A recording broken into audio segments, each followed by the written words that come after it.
The first time he called me intern, something inside me didn't break. It hardened.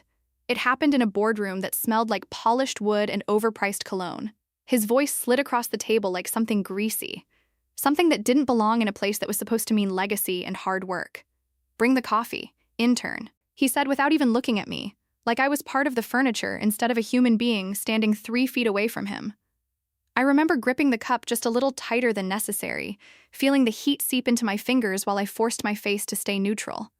Not because I was scared, but because I was calculating. Because throwing that coffee in his face would have felt good for about 3 seconds. And then I would have lost everything I had spent months quietly building. I set the cup down in front of him with careful precision, like I was handling something fragile. Maybe I was not the cup, but the moment, the timing, the plan. "Right here, Mr. Caldwell," I said evenly. He waved his hand like he was brushing away a fly. "Adults are talking," so I did. I walked past those expensive leather chairs that probably cost more than my car and took a folding metal chair against the wall. The kind that creaks when you shift your weight. The kind meant for people who are not supposed to matter. But here's the truth, no one in that room understood. I wasn't an intern. I was the majority owner of the company, and every single person at that table was sitting in my house. I just hadn't told them yet. My name is Monica Hayes, and I'm 45 years old. I have an MBA, years of experience, and enough patience to sit through 6 months of disrespect without saying a word. Not because I enjoy being overlooked, but because sometimes silence is the most powerful weapon you have. My father built that company from nothing, a single truck, a lot of bad weather, and a stubborn refusal to quit. He didn't believe in shortcuts. He believed in work, real work, the kind that leaves your hands rough and your back sore. When he passed away 2 years ago, people expected me to take over.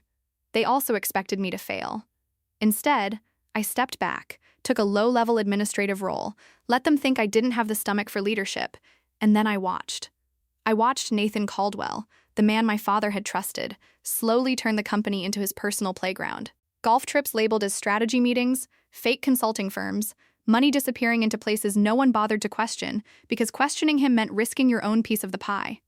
Everyone in that room knew something was wrong, but no one wanted to be the first to say it, so they stayed quiet, just like they thought I would.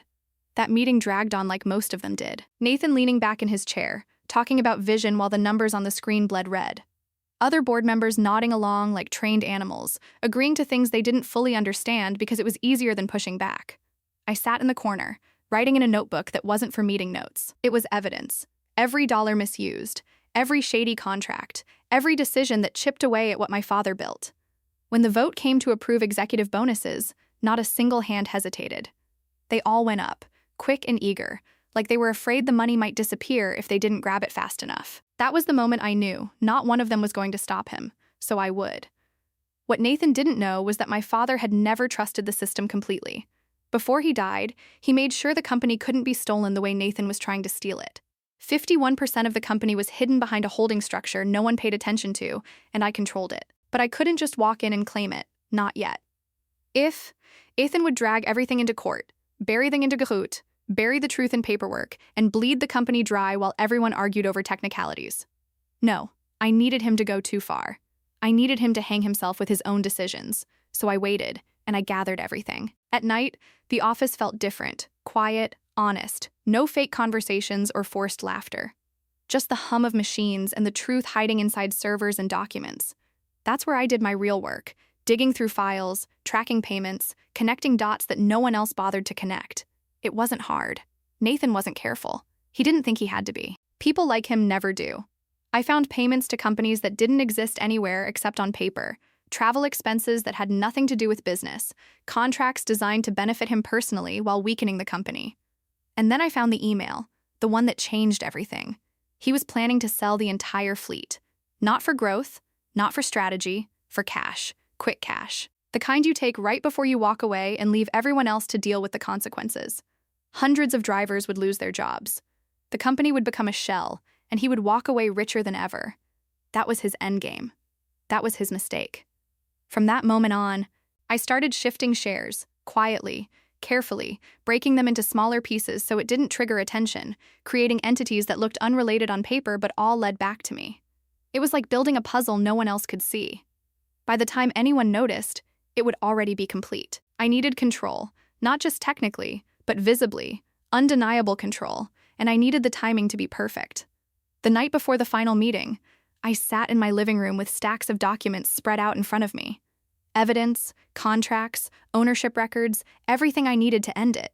I checked the numbers one last time, 56%. That was the number that mattered. That was the moment everything shifted from risk to certainty. The next morning, the office felt charged, like something was about to happen, even if no one could explain why. Nathan walked in like he always did, confident, untouchable, already assuming the outcome. "Coffee?" he said, barely glancing at me. "On the warmer," I replied. I watched him walk into the boardroom, completely unaware that it would be the last time he walked in as the person in charge. When the meeting started, everything followed the same script.